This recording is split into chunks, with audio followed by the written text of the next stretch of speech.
আজকে দেখেন দেশের অবস্থা নিয়ে কিন্তু কেউই সুখী না, কেউ তৃপ্ত না, না রাজনৈতিক দলগুলো, না টকশো মারানিরা, না এমনকি সরকার, না জনগণ, না মিডিয়া। আপনারা প্রথম থেকে শুনে আসতেছেন বিপ্লবের শক্তিগুলো বিভাজিত, তাই না? নিউজ হয়েছে দেশে শুরু হয়েছে বিভাজন। বিভাজন নিয়ে আমি একটা এপিসোড করছি যে বিভাজনের জন্য কে মূলত দায়ী। তারপরেও আরও কিছু আলাপ আছে, প্রাসঙ্গিক আলাপ, সে আলাপগুলো আজকে করবো আর কি। নেত্র নিউজ দেখেন এমন একটা ভয়ঙ্কর স্টোরি করেছে যে এমনকি ইন্ডিয়ান বিজেপি করে নাই, সেটা করছে নেত্র নিউজ। লিখছে অগণতান্ত্রিক, অহংকারী, মানবাধিকার বিরোধী, ক্ষমতায় 1 বছর কাটতে না কাটতেই মোহাম্মদ ইউনূসের যত্নে গড়া ভাবমূর্তি ভেঙে দিয়ে আসল চেহারা প্রকাশ পেয়ে গেছে। সে বলতেছে ইউনূস কোনোদিনই বাংলাদেশের মানুষের মধ্যে অতটা জনপ্রিয় ছিলেন না যতটা তার তোষামতকারীরা বিশ্বকে দেখাইতে এবং চাপিয়ে দিতে চাইছে। এই সত্য স্বীকার করার মতো বিনয় তার নাই। চিন্তা করেন কি ভাষা ব্যবহার করছে। উপরন্ত আছে এক পর্বত সম অহংকার। ভাঙা সংবিধানকে পাশ কাটায় সরকার চালাইতে যায় তিনি আমলাতন্ত্র এবং বিচার ব্যবস্থা তুলে দিছেন ক্ষুদ্র স্বার্থান্বেষী গোষ্ঠীর হাতে। আইন শৃঙ্খলা বাহিনীকে দিছেন সেনাবাহিনীর নিয়ন্ত্রণে, আর রাজনৈতিক আদর্শ তুলে দিছেন ধর্মীয় কট্টর ডানপন্থীদের হাতে। এইবার বুঝে দেখেন নেত্র নিউজ কোনটি থেকে টাকা পায়, বুঝছেন? এটাও খুঁজে বের করবো। হুই এখন ইন্ডিয়া থেকে টাকা পাচ্ছে। যাই হোক, আর বেশি আগাই না, কারণ ওক নিয়ে তো আর একটা এপিসোড করিচ্ছি, তাই না? হ্যাঁ, কিন্তু এটা গুরুত্বপূর্ণ যে নেত্র নিউজ এইরকম একটা নিউজ করেছে। প্রফেসর ইউনূসের মতো পর্বত সম জনপ্রিয়তা নিয়ে ক্ষমতা নেওয়ার ঘটনা বিরল, কিন্তু কেন এই ঘটনাটা ঘটলো এটা আজকে প্রফেসর ইউনূসের নিজেরও জানা দরকার। কারণ উনি যেহেতু দেখেন আমার ভিডিও, উনি বুঝবেন আমি প্রথম থেকে ওনাকে সতর্ক করে দিয়ে গেছি, ওনাকে সাজেস্ট করছি কি করতে হবে। আমি নিজের টাইম দিয়ে ঘরের খেয়ে বনের মোস্তারায় দিতে চাইছি, ওনাদের দরকার পড়েনি। ওনারা বাংলাদেশের সেরা মেধা মাথাগুলোকে, মালগুলোকে এক জায়গায় করেছেন, আর আমরা তো আমাদের দরকার পড়বে কেন? তাই আমাদের কথা শোনার দরকার নাই ওনার। তবে এটা আজকে আমাকে পরিষ্কারভাবে বুঝাই দিতে হবে যে এই স্বপ্নভঙ্গ কেন হইল, প্রফেসর ইউনূসের ভুলগুলোর মধ্যে একটা প্রধানতম ভুল কি ছিল। তাইলে আমরা বুঝবো যে কি ভুল আমরা করছি আর ভবিষ্যতে কোন ভুলটা আমাদের পরিহার করতে হবে। প্রথম ভুল কি? প্রথম ভুল বিপ্লবকে বিপ্লব বলে স্বীকার না করা। ডাক্তার জাহেদ তো ভিডিও বানায় বলছে ঘাড়ে ধরে অভ্যুত্থানকে বিপ্লব বলতে হবে। না, এগুলো আসলে কোনোটাই বিপ্লব না, কোনোটাই বিপ্লব না। আমাদের এটাও অনেক অনেক দূরে বিপ্লব থেকে ছিল, কিন্তু এই গণঅভ্যুত্থানকে ঘাট ধরে এটা করানো হচ্ছে কারণ কারো পরিকল্পনা আছে এটাকে বিপ্লব হিসাবে প্রতিষ্ঠিত করে বিপ্লবী সরকার বানিয়ে সব কিছু বাতিল করে তাদের মতো করে দেশ চালাবেন। মির্জা ফখরুল বলছে যেসব দেশে বিপ্লব সফল হয়েছে সেখানে বিপ্লবী সরকার গঠন হয়েছে, কারণ তাদের একটা বিপ্লবী দল ছিল।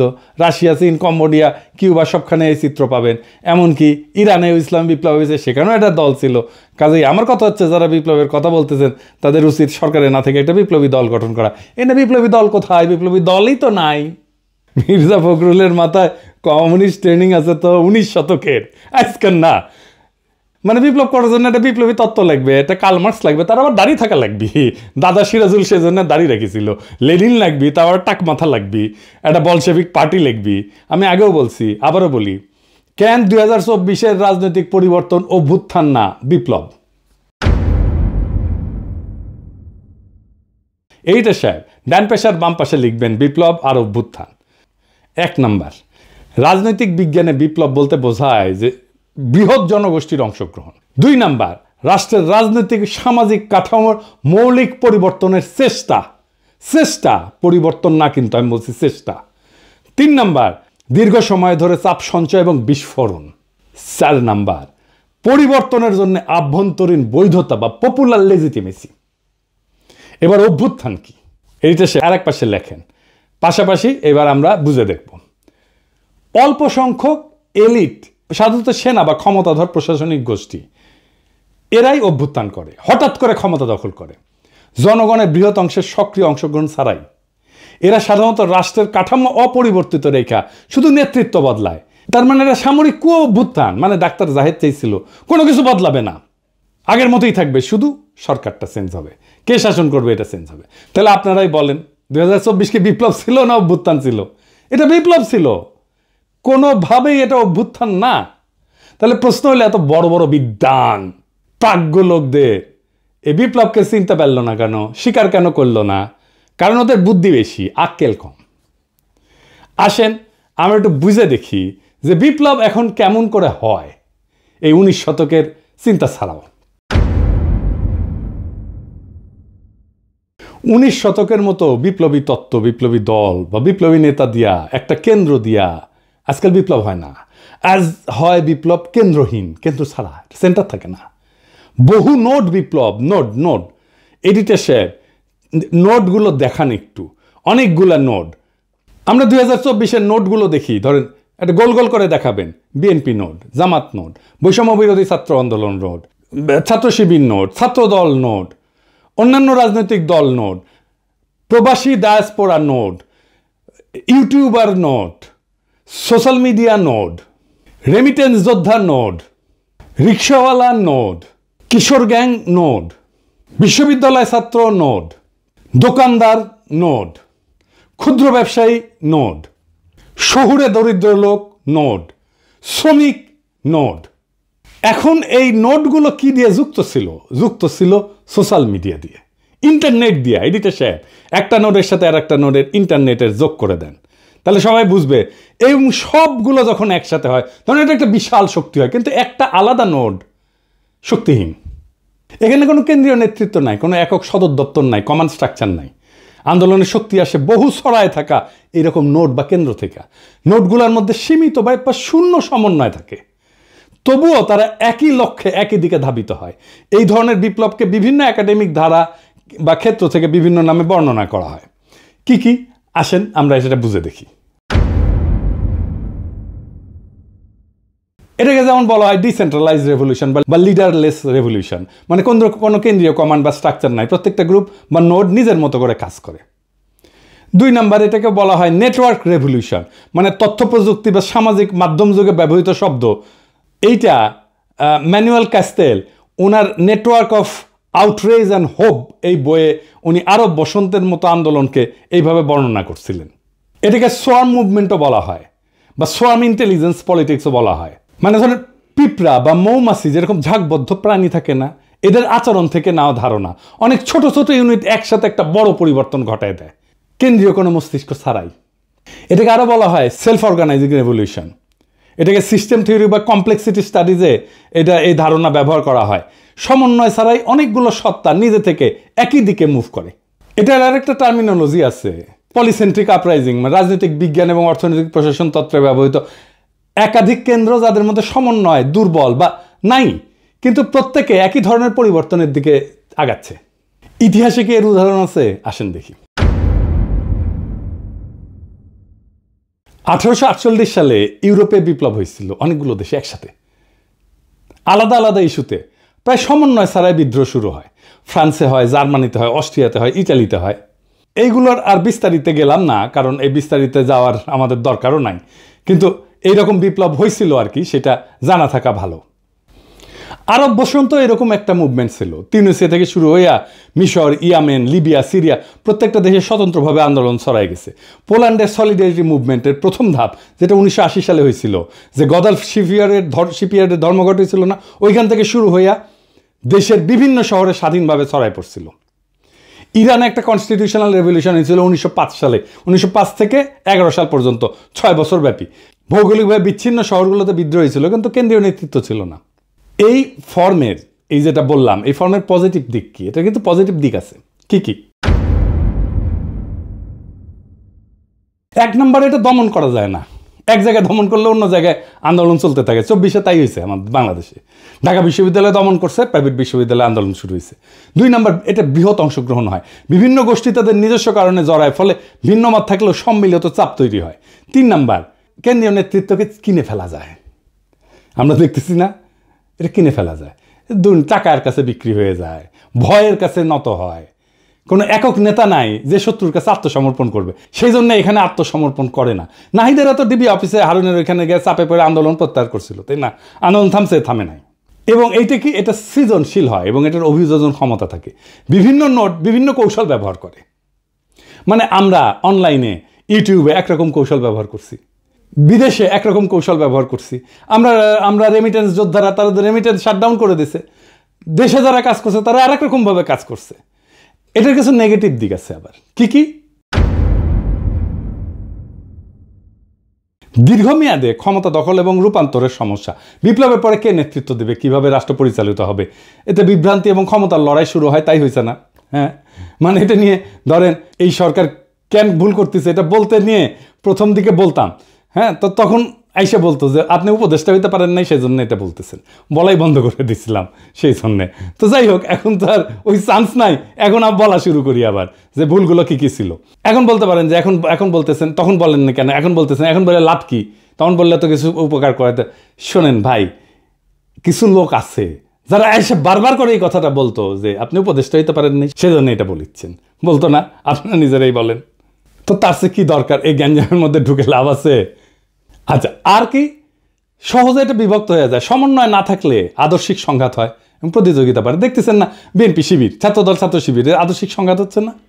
3 নাম্বার, বাইরের শক্তির ম্যানিপুলেশন সহজ হয়, তারা খুব সহজেই এটাকে ম্যানিপুলেট করতে পারে। সমন্বয়হীন গ্রুপগুলা আলাদা আলাদা চুক্তিতে বিক্রি হয়ে যাইতে পারে বিদেশি শক্তির কাছে। ইন্ডিয়া নানা অ্যাঙ্গেল থেকে আমাদের মধ্যে ঢুকে যাচ্ছে না, একবার ওয়াকার, একবার বিএনপি, একবার বাম, একবার পন্দের আলো, একবার দিল্লি স্টার, একবার দেবপ্রিয়, একবার ইসকন মিলে এবার। হ্যাঁ। 4 নাম্বার, ন্যারেটিভ গঠনের দুর্বলতা, কেন্দ্রীয় বয়ান বা একক বার্তা না থাকায় আন্তর্জাতিক এবং আভ্যন্তরীণ সমর্থন এটা অগোছালো হয়ে যায়। তাই হয়েছে, আমরা চেষ্টা করছি ন্যারেটিভ তৈরিতে, কিন্তু আমরা তো সরকার না, আমরা তো সরকারের বাইরের শক্তি। এই 2024-এর বাংলাদেশের বর্ষা বিপ্লব এই আন্দোলনের প্রক্রিয়া, বৈশিষ্ট্য এবং মডেলের সাথে একেবারে খাপে খাপ মমতাজের বাপের মতো মিলা যায়, তাই না? কেন্দ্রীয় নেতৃত্বের অনুপস্থিতি। এই আন্দোলন কোনো এক নেতা বা কোনো দলের হাতে ছিল না, সবাই নিজের মতো করে যাচ্ছে। বহু নোটের সক্রিয়তায় আন্দোলনের শক্তি আসছে শহর, গ্রাম, শ্রমিক, ছাত্র, প্রবাসী সমর্থন, সোশ্যাল মিডিয়া, সব জায়গা থেকে। কিছু যোগাযোগ কারো কারো মধ্যে ছিল, কিন্তু পুরোপুরি কমান্ড সেন্স ছিল না। আমাদের একমাত্র যোগাযোগ ছিল সোশ্যাল মিডিয়া। এই জন্যই পলক ইন্টারনেট বন্ধ করে দেয়, আমাদের নোটগুলার ইন্টার কানেকশন বন্ধ হয়ে যায় এবং আন্দোলনও কিন্তু বন্ধ হয়ে গেছিল। এই বিপ্লবের প্রতিরোধ ক্ষমতা ছিল অসাধারণ। সরকার এক জায়গায় দমন করলে অন্য জায়গায় আন্দোলন জ্বলে উঠছে। ঢাকা বিশ্ববিদ্যালয়কে দমন করছে, প্রাইভেট বিশ্ববিদ্যালয়ে ফুসে উঠেছে। নোডাল আন্দোলনের এটাই চরিত্র, কেন্দ্র ছাড়া আন্দোলনের এটাই চরিত্র। তবে ফলাফলের সীমাবদ্ধতা স্পষ্ট আমাদের, তাই না? ক্ষমতা দখলের পরে পরবর্তী রূপকল্প নির্ধারণে অস্পষ্টতা ছিল, ফলে পুরানো রাজনৈতিক শক্তি এবং বাইরের কূটনৈতিক প্রভাব দ্রুত জায়গা দখল করে ফেলছে। ঐক্যবদ্ধ বয়ান তৈরি না হয়, আন্তর্জাতিক সমর্থন এটা কমে গেছে। একাডেমিকভাবে 2024 সালের বাংলাদেশের বিপ্লবকে যদি বলতে হয়, এটা পলিসেন্ট্রিক, লিডারলেস, নেটওয়ার্ক আপরাইজিং বলা যায়। মানে বহুকেন্দ্রিক, নেতাবিহীন, সংযুক্ত একটা বিপ্লব বলা যায়, যেখানে বহু নোট সমন্বয়হীনভাবে একই লক্ষ্য অর্জনে কাজ করছে। তো এখন এই শফিকের মনে হয়েছে এই লড়াইয়ের একজন মাস্টার মাইন্ড তো লাগবেই, কারণ বিপ্লবের তো একটা নেতা লাগে, একজন কার্ল মার্কস লাগে যার দাড়ি থাকে। হ্যাঁ, মাহফুজেরও দাড়ি আছে একটু, তখন ছিল, তো বানিয়ে দিছে মাস্টার মাইন্ড। প্রফেসর ইউনূস মনে করেছেন এটা ছাত্ররা করেছে, সবাই অন্ধের হাতি দেখছে, সমস্ত নোট কেউ দেখে নাই। সেই কারণেই এইটা হাসিনার দমন প্রতিরোধে অসাধারণ সাফল্য দেখালো, বিপ্লবের পরে রাজনৈতিক ক্রিস্টালাইজেশন এইটা গঠন আর করতে পারে নাই, অসম্ভব দুর্বল হয়ে পড়ছে। এখন প্রশ্ন হচ্ছে এই দুর্বলতা কিভাবে কাটানো যেত?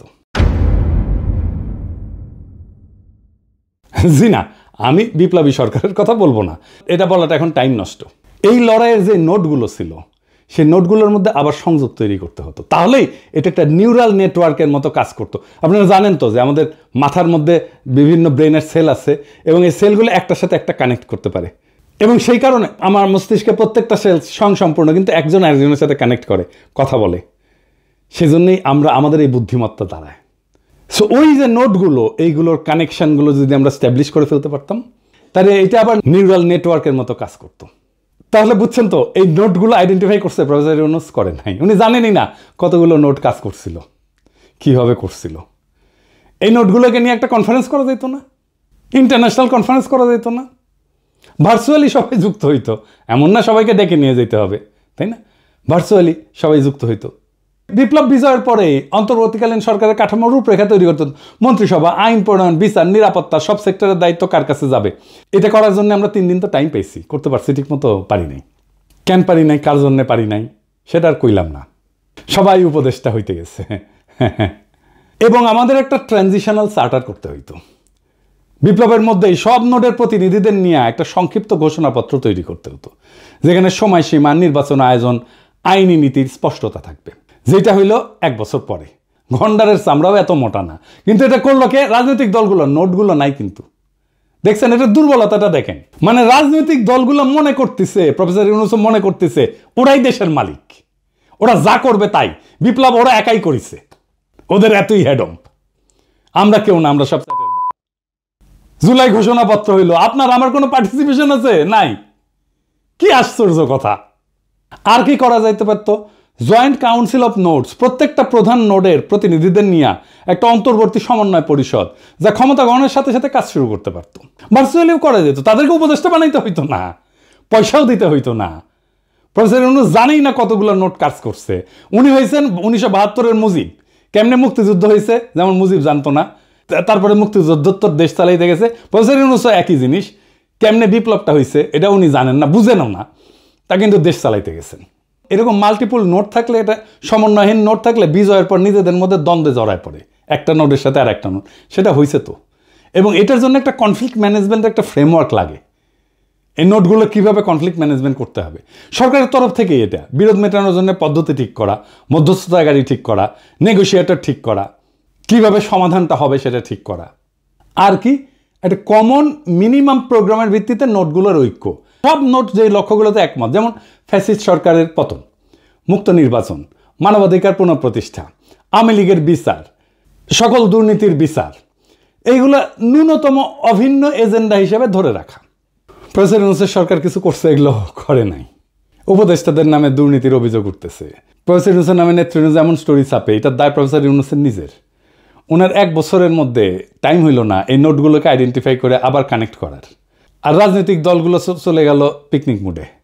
উনি রাজনীতির লোক না, আমি মানলাম। যারা রাজনীতির লোক তাদের সাথে তো কথা বলবেন, উনি বোঝার চেষ্টা করবেন। উনি আশায় আছেন একটা ভালো নির্বাচন দিতে পারবেন, দিতে পারলে ভালো। তবে আমি খুব ভরসা পাইতেছি না। তবে এই নির্বাচনে খেলা হবে, অপ্রত্যাশিত ফলাফল হবে, আমি আগেই বলে রাখতেছি। তাই আমি চাই ফেব্রুয়ারিতে ইলেকশনটা হোক। 2024-এর এই বর্ষা বিপ্লব আমাদের শেখায়, এদেশের জনগণ যখন জেগে ওঠে তখন ট্যাঙ্ক, গুলি, গুম কিছুই তাকে থামাইতে পারে না। আমরা দেখছি কিভাবে এক একটা নোড, এক একটা শহর, এক একটা শিক্ষা প্রতিষ্ঠান, এক একটা অঞ্চল, একটা প্রবাসী গ্রুপ একে অপরকে না চিনেও কোনো একক নেতা ছাড়াই এক হয়ে ইতিহাস লিখছে, ইতিহাস বদলাই দিছে। কিন্তু বিপ্লব শুধু ক্ষমতা বদল না, এটা ভবিষ্যৎ বদলের দায়ও। এই দায় এখনো পূর্ণ হয়নি। যারা ক্ষমতায় তারা যদি এই নোটগুলোকে পুনরায় সংযুক্ত না করে সাধারণ মানুষের বিশ্বাস ফিরায় না আনে, তবে এই বিপ্লবের শক্তি আবারও তাদের বিরুদ্ধে জেগে উঠবে, আরও ভয়ঙ্করভাবে, আরও সংগঠিতভাবে। আমরা ভুলে যাব না, বিপ্লবের আসল মালিক জনগণ, কোনো মাস্টার মাইন্ড না, কোনো ব্যক্তি না, কোনো দল না। আমরা হার মানব না, কারণ আমাদের হাতে এখনো আছে সেই ঐক্যের চাবি, যা একবার এই দেশকে ফ্যাসিবাদ থেকে মুক্ত করছে। ফেব্রুয়ারির নির্বাচন হোক আমাদের দ্বিতীয় ধাপ, যেখানে ভোট হবে শুধু ভোট না, হবে বিপ্লবের ধারাবাহিকতা, যেখানে ব্যালট বাক্স হবে জনগণের নতুন অস্ত্র, যেখানে জয় হবে শুধু এক দলের নয়, বাংলাদেশের। ইতিহাসের গতি থামানো যায় না। যারা থামাতে চাইছে তারা হারায় গেছে, আর যারা শিখছে তারা সংগঠিত হয়েছে, তাদের হাতেই থাকে বিজয়। বিপ্লব চলমান, এই বার্তা জানুক শত্রু, এই বার্তা জানুক মিত্র। ইনকিলাব জিন্দাবাদ।